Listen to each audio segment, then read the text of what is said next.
Sunday 6:45 p.m. The table was set, the air too cold from the conditioner, and the bank slip with the red paper clip lay in the center where the salt usually sat. My father pressed his palm against the paper without lifting it. He said, $200,000, Michael? What did you do with it? My name echoed in the pause. The room was silent except for the clock, ticking louder with every beat, as if the battery had just been changed. I replied, 200,000? What? His hand stayed on the slip, unmoving, while the red clip caught the light. Amanda's face drained to white. She folded her napkin once, then again, until it was sharp as a receipt. The clink of silverware stopped. A fork slid off the edge of a plate, fell to the hardwood, and no one picked it up. In 48 hours, one witness would switch sides. Chloe stood by the counter, asking for water from the bar pitcher. She reached for a glass, her eyes fixed not on me but on the paper in front of my father. She said, "Why is that here?" Nobody answered her. Linda shifted a plate an inch toward the center, then pulled the empty Dr. Pepper can closer, as if hiding it in plain sight. My mother's silence carried weight. It pressed into my chest heavier than words. The can stayed there, dented, its ring tab half bent, a detail too small but impossible to unsee. The phone buzzed on the sideboard. Unknown caller. The name field was blank. Nobody moved to answer. The sound cut off after 2 rings. The table stayed still. My wife Teresa placed her glass down, asked in a flat voice, "When did this start?" She did not look at me. She looked at Amanda. My sister pressed her lips together, folded the napkin once more, then stopped when the fabric tore. In 72 hours, one of them would beg. The smell reached me next. Cigarettes. Nobody here smoked. The air conditioner pushed it across the room in a thin line, mixing with the scent of roast chicken cooling untouched. My father finally lifted his hand from the slip. The sweat on my temple broke, ran down, and stuck at my jaw. The bank slip had no name, but the numbers matched. I remembered a month earlier, sorting bills at the kitchen counter. A second envelope sat under the gas statement, thick, unmarked, sealed. I had left it unopened, thinking it was a mistake. That memory snapped into the present like a file pulled from the wrong drawer. I had ignored the first warning. Amanda said, "Dad, She cut herself short when the porch board outside creaked. One step, then nothing. No knock, no follow-up. John glanced at the front door, then back at the slip. He said, "Michael, you work the numbers. You tell me." His words cut off the air. I replied, "That isn't mine. Not my slip. Not my clip. Not my money. Not my fault. Not my future." The lights flickered once. The neighbor's porch went dark, then lit again. Chloe filled her glass with water, spilling half across the counter. She did not wipe it. She looked at me and asked, "Is this about us?" Her question struck harder than the numbers. I said, "It's not about you." She nodded, but the water kept dripping from the counter edge onto the tile. In 24 hours, one folder would be opened. The silence thickened until the clock ticked louder again. The sound of its second hand cut each pause into pieces. My father pushed the slip an inch toward me. The red paper clip shifted. Amanda reached out, almost touching it, then pulled her hand back as if burned. Linda said, "Enough at the table?" She pulled the salt closer, covering the edge of the slip, but left the clip exposed. I tried to lean back, to slow my breathing, to end the moment. For a second, I let my shoulders drop. I said, "If you believe that, then there's nothing else to discuss." My voice was low, almost a surrender. For a moment they thought I had yielded. Teresa placed her phone face down. Amanda exhaled. Linda nodded to herself. The table felt ready to move on. Then I reached forward, slid the slip back to the center, and said, "But I don't believe it. Not for 1 second. Not my money. Not my fault. Not my future." The television in the neighbor's house cut off mid-sentence. The silence that followed was thick, unnatural. Chloe carried her glass back, set it down too hard, and the rim chipped against the plate. She flinched at the sound, then sat. My father rubbed his palm slowly, dragging it across his leg, eyes never leaving me. He said, "We'll talk again before the night ends." His tone was certain. The fork still lay on the floor. The can stayed dented by the salt. The red paperclip glared under the ceiling light. My shirt clung damp to my back from the air's chill. The board outside creaked once more, lighter, then stopped. Teresa turned her head to the door, then back. No one moved. The second envelope sat in my mind, sealed, unaccounted for, waiting. The chair scraped as someone stood. The sound tore across the silence like a blade. They thought it was over. They were wrong. The folder sat on the table, its red paperclip catching the overhead light. I kept my hands still, but my eyes stayed on the metal, waiting for someone else to move first. The Dr. Pepper can was still there too, empty and dented, like no one wanted to claim it. John shifted in his chair. He pushed the folder 2 inches forward, just enough to scrape against the wood. The sound was small, but it filled the room. He said, "Michael, your name is on this line." I replied, "My name is everywhere." Receipts. Statements.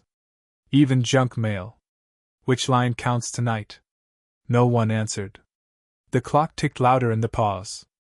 Linda slid the salt shaker closer to Amanda, though Amanda never reached for it. Amanda's fingers pressed a folded napkin flat, then refolded again, tighter this time. Teresa set her glass of water down and turned her phone face down without unlocking it. In 48 hours, one witness would switch sides. A phone pinged in the kitchen. Unknown number. No one moved to check. The screen dimmed again, leaving only the steady hum of the refrigerator. Amanda finally spoke. She said, "It wasn't supposed to." She stopped. Her hand had brushed the corner of the folder, then pulled back as if the paper burned. The neighbor's TV cut off mid-sentence, leaving sudden silence through the thin wall. Chloe glanced up from her seat. She said, "Do you all hear that?" Her voice carried more weight than the sound itself. Everyone froze. Linda cleared her throat, tried to stand, then sat back down. She placed her hand over a ring on the table, covering it like it might hide more than jewelry. In 72 hours, a name would vanish from the record. The porch board outside gave a single creak. One step. No knock followed. A trace of cigarette smoke drifted through the air vent. No one in this house smoked. Amanda whispered, "Michael, maybe just let it go." I replied, "Let what go? The missing money or the missing truth?" She had no answer. Not my money. Not my fault. Not my future. Not my money. Not my fault. Not my future. Linda nudged a stack of mail closer to her plate, almost absent-minded. Among the envelopes was another one, plain, sealed, no return address. She pushed it under the pile without opening it. Chloe's eyes followed the motion. She didn't touch it. She just watched. Flashback. 6 months earlier, my desk had been ordered, every folder aligned, every receipt in place. Amanda had asked me once why I kept everything clipped the same way. I told her, so nothing slips. Nothing gets lost. Back then, nothing had. In 24 hours, one folder would be missing. Amanda tried again. She said, "Michael, why not admit it?" I replied, "Admit what?" That someone else moved the numbers while I worked late nights. That someone else signed the slip while I checked Chloe's homework. What exactly do you want me to say? Amanda's lips moved but no words followed. The room held still. Only the clock ticked. Louder now, like it wanted to speak for us. Teresa shifted in her seat. She said, "What matters is proof. Do we even have that?" I replied, "Proof sits in that folder. Red paperclip doesn't lie. No one touched it. Not yet." The Dr. Pepper can tipped when Amanda's elbow brushed it. The hollow sound rolled across the table, then stopped. I reached toward the folder, then let my hand fall back. My surrender looked real for a moment. Amanda exhaled. Linda leaned back in relief. Then I smiled once, without warmth, and said nothing more. The hallway floor creaked. Slow steps. Someone was there. The folder stayed shut. The red paperclip caught the light. The chair legs scraped the tile. They thought it was over. They were wrong. The office air smelled of toner and dust. The blinds cut the sunlight into narrow bars across my desk. Papers sat where I left them last night, but the folder from Sunday dinner was missing. In its place was a single envelope, blank, sealed, untouched. I didn't open it. The air conditioner clicked on. The sudden cold reached my skin, raising bumps along my arms. I leaned forward and pulled the bottom drawer open. Inside was the archive I had kept for years, row after row of folders, each clipped with a red paperclip. Flashback, 6 months earlier, I opened the same drawer. Every folder lined straight, every clip the same angle. Amanda had stood in the doorway and asked why it mattered. I told her, so nothing slips. So nothing gets lost. Back then, nothing had. Now one folder was missing. In 48 hours, one witness would switch sides. The phone on my desk buzzed. Unknown number. I didn't answer. The ringing stopped, leaving a silence that pressed harder than the sound. I reached for another folder, pulled it halfway, checked the numbers. Every page matched. Receipts, signatures, balances. Clean. I replaced it and reached for the next. The repetition steadied me until the lights flickered. The bulb above me flashed once, then held steady again. Not my money. Not my fault. Not my future. Not my money. Not my fault. Not my future. Someone knocked on the outer door, soft, 2 times. I waited. No follow-up. When I opened it, the hall was empty. The smell of cigarettes lingered though no one was there. I sat back down. A clatter broke the quiet. A spoon had fallen from the breakroom counter onto the tile. No one had touched it. I left it there. In 72 hours, a name would vanish from the record. David Cooper, my attorney, stepped inside without knocking. He placed his briefcase on the chair. He said, "You're already digging?" I replied, "Better me than them."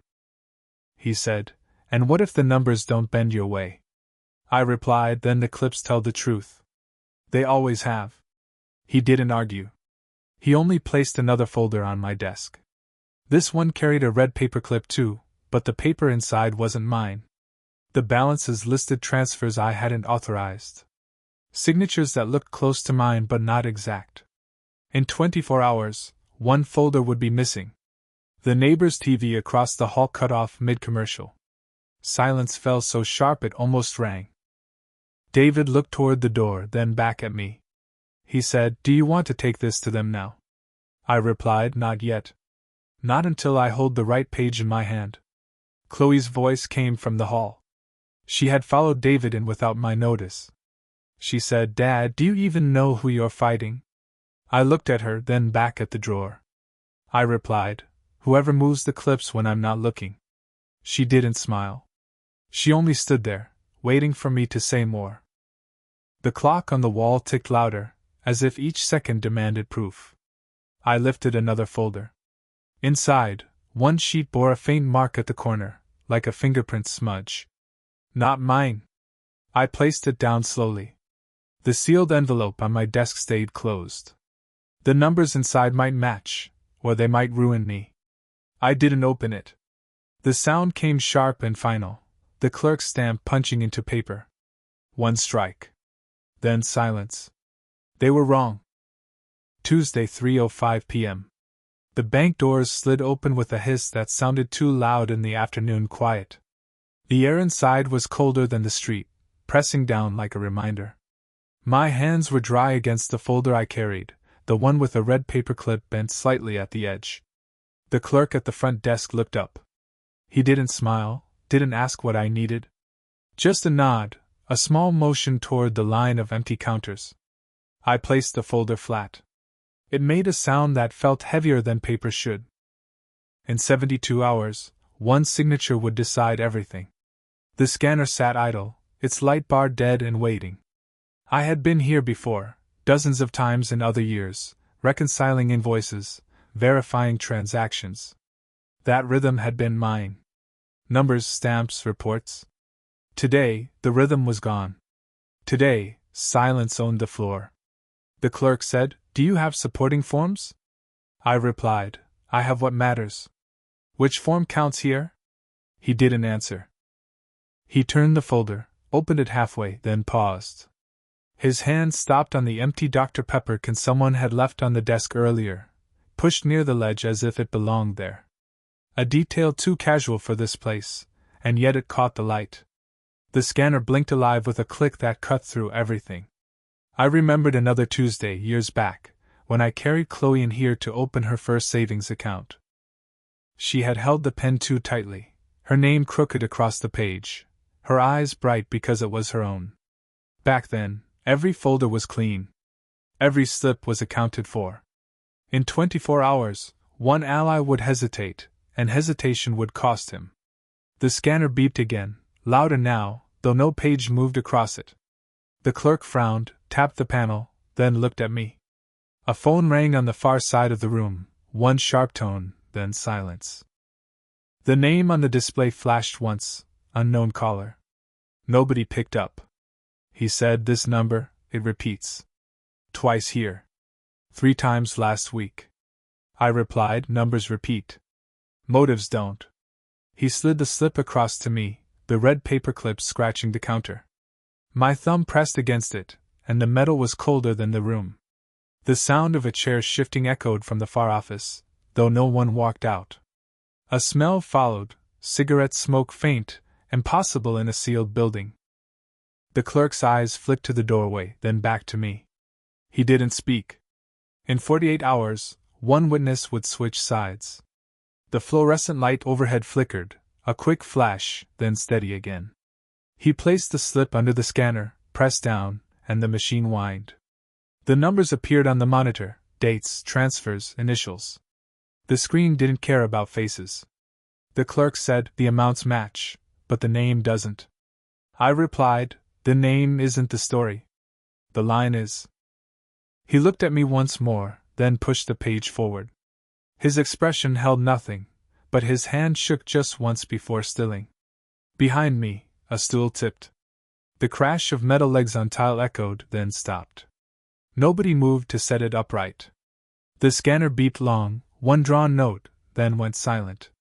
The clerk's stamp came down, once, flat against the page. The sound stayed in the room after his hand lifted. They thought the numbers were hidden. They were wrong. Wednesday, 8:50 p.m. The office lights hummed above us, too bright for an hour when most buildings on the block had gone dark. I sat across from David Cooper, my attorney, the man who knew when silence meant more than words. The contract lay flat between us, its spine stiff, a red paperclip biting into the corner. My palm was damp where it rested on the table, the sweat leaving a faint circle on the wood. He said, "You've checked this already?" I replied 3 times. Numbers don't change because I stare at them. He didn't answer. He lifted one page, let it fall back, the rustle like a curtain moving in a closed room. In 48 hours, one question in court would not be mine to answer. The air conditioning clicked off, leaving the room too still. The hum stopped, and the tick of the clock became sharper, faster, as though the second hand had decided to mock us. David tapped his pen once, then again, then set it down carefully next to the empty Dr. Pepper can someone had left on his shelf. It didn't belong here. It stayed anyway. The contract waited. I remembered another Wednesday years ago, when I stayed late in my firm's office balancing year-end accounts. My habit then was the same as now: check the numbers 3 times, lock the drawer, walk away only after the 3rd pass. I had trained myself to believe that triple-checking built walls. But walls crumble when the family inside knocks them down. In 24 hours, Amanda would show a document she should never have touched. David turned a page again, then stopped halfway. The phone on his desk vibrated, screen flashing a number either of us recognized. He didn't pick it up. The ring cut off after 2 tones, leaving us both listening to the hollow quiet. Outside, headlights washed through the blinds, bright for a second, then gone. he said. They'll argue intent. That it wasn't theft, it was error. I replied, not my money. Not my fault. Not my future. The words repeated, 3 sharp strikes on the table's surface. Not my money. Not my fault. Not my future. David nodded once, slowly, like a man hearing a rhythm he couldn't join but wouldn't deny. In 72 hours, one envelope would still be sealed, and its weight would be heavier than the rest. A folder slipped off the shelf behind him, hitting the floor with a dull clap. Neither of us moved to pick it up. The sound filled the room longer than it should have. The air smelled faintly of cologne, not David's, not mine, something sharper, lingering near the doorway. We didn't look toward it. David said, if you sign, they'll think it's over. I replied, that's what they need to think. His eyes held mine for a beat. He pushed the contract closer, the red paper clip catching the desk edge, holding on before sliding free. I picked it up, pressed the corner down flat, and left my hand there as if weight could settle the past. In 12 hours, one ally would become a witness, and his silence would matter most. The air conditioner clicked back on, a sudden rush, and the papers fluttered against each other. I felt the cold push sweat into chill, the skin on my wrist damp against the polished surface. I set the contract back down, squared the corners, checked them once, twice, a third time. My habit was still mine.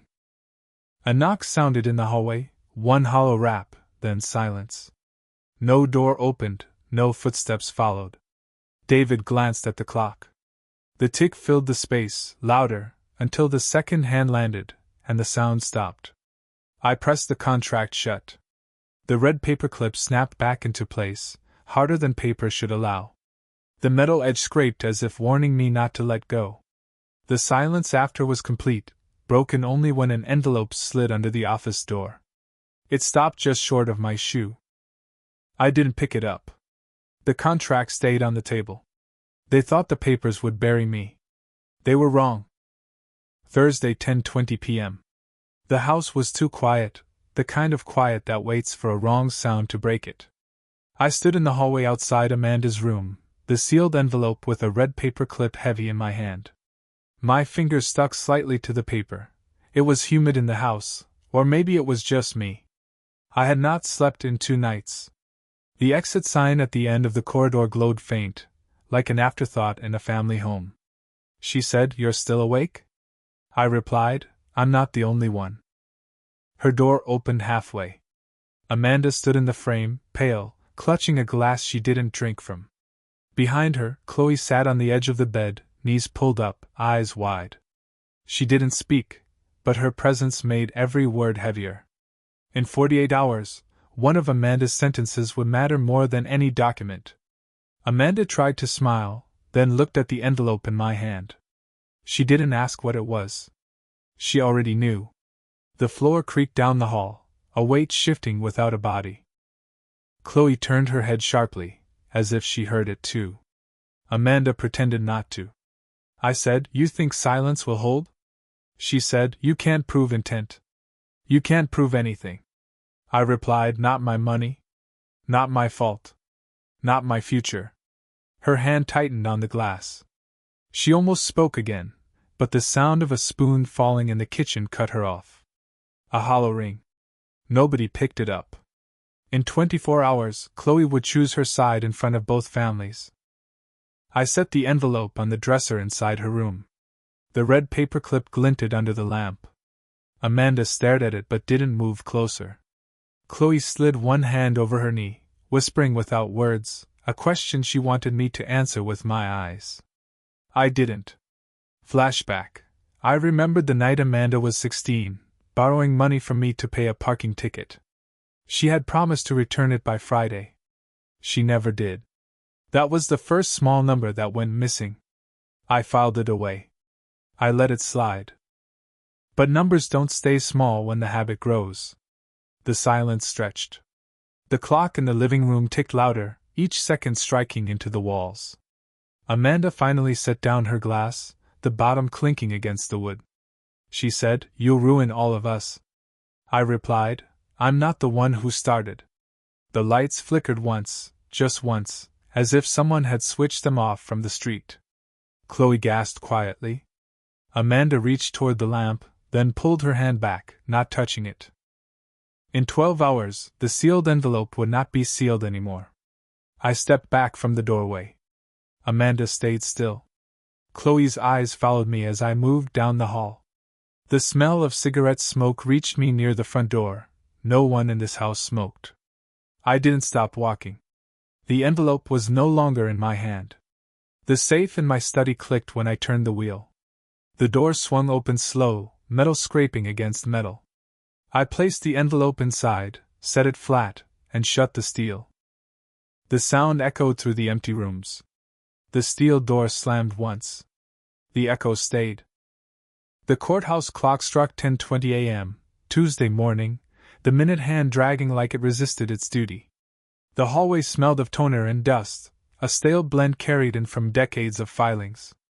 I felt the weight of the contract inside my briefcase, a red paperclip still hooked at the corner like it had waited for this exact hour. The wood doors ahead didn't open easily. They dragged as if someone pressed from the other side. The benches groaned under too many people shifting at once. Amanda sat at the far table, pale but upright, papers stacked too neatly in front of her. Linda kept her eyes fixed on the floor, one hand placed over a folded handkerchief she didn't move. Teresa sat behind me, her phone face down again, not offering a word. My father adjusted his chair once, then leaned back, hands flat against his thighs. No one asked about forgiveness. That word never belonged here. The clerk arranged folders on the desk. A second folder slid forward by mistake, another red clip catching the light. He stopped, pulled it back without speaking. The echo of the metal dragged longer than it should. Every sound carried inside that room, shoes scraped, pens tapped, one cough swallowed itself and didn't return. The silence stretched so wide that when the judge finally entered, his gavel hit before anyone breathed. In 48 hours, one witness would switch sides. The judge cleared his throat. His voice came flat. We're here for the matter of disputed funds, $200,000, transferred under questionable authority. He glanced at me, then Amanda. His tone made no side sound favored. A false start hung in the air. My lawyer, David Cooper, rose. His jacket looked tired but pressed. He said, Your Honor, we have documentation tracing the transfers, tied directly to Amanda Morris's account, cross-checked against Michael Morris's client ledgers. The clerk placed one document at the edge, a red paperclip clinging like it belonged to the table. The judge raised a brow but said nothing. Amanda whispered something to her attorney, then folded the same napkin she carried since Sunday night. She said, Those ledgers could have been altered. Numbers are easy to move. Her voice cracked but didn't break. The attorney beside her placed a hand flat on her notes, pinning them like they might fly away. The judge turned to me. He said, Mr. Morris, is this your work? I replied, It's my numbers, Your Honor. Checked 3 times. Filed once. Never altered. He said, And can you prove chain of custody? I replied, I kept the slip. I kept the paperclip. It never left my drawer until today. The courtroom held still. Even the clock ticked quieter. In 24 hours, a name would appear in print. The journalist, Sarah Lee, stood at the back, pen waiting. She didn't write yet, not until the words tipped the balance. The air conditioner coughed, a wave of cold air pushing across the front benches. Papers fluttered, then stilled. My father leaned forward, elbows finally on the table. He didn't speak, but his presence pressed as much as any gavel. The judge leaned back. Chain of custody holds if corroborated. His eyes moved toward Chloe, seated 2 benches behind me. She stood when the clerk motioned. The entire room shifted focus to her. She said, I saw him seal the drawer. I saw the red clip hold the slip. I saw it there Sunday morning, untouched until now. Her voice didn't shake. The courtroom accepted it like stone falling into water. In 12 hours, one document would disappear forever. The repetition ran through my head. Not my money. Not my fault. Not my future. The rhythm steadied me while Amanda's lawyer scrambled through objections. Each one thinner than the last. Each one brushed aside by the judge with a shake of his head. Linda still hadn't looked up, her hand frozen over the cloth like it could erase what was happening by covering it. The neighbor, Mr. Jenkins, stood suddenly. His name had been called earlier as a possible witness. He said, "I heard Amanda outside Sunday night. Talking about shifting numbers. Talking about hiding a slip." His words landed heavier than the gavel. Amanda's lips moved but no sound came out. The courtroom's silence sealed around her. The judge gathered his notes. "The evidence is consistent. The testimony is corroborated. This court recognizes Michael Morris's claim." His gavel hit once, then twice. The final strike echoed like steel. Amanda's shoulders collapsed, her folded napkins slipping to the floor. No one reached to pick it up. The pen rolled across the clerk's desk. It stopped against the red paper clip. The sound froze everyone again. Subscribe if you want more stories about real men who don't scream. They act. Coldly? To the end? Which details stayed with you? Would you have stopped there, or gone further?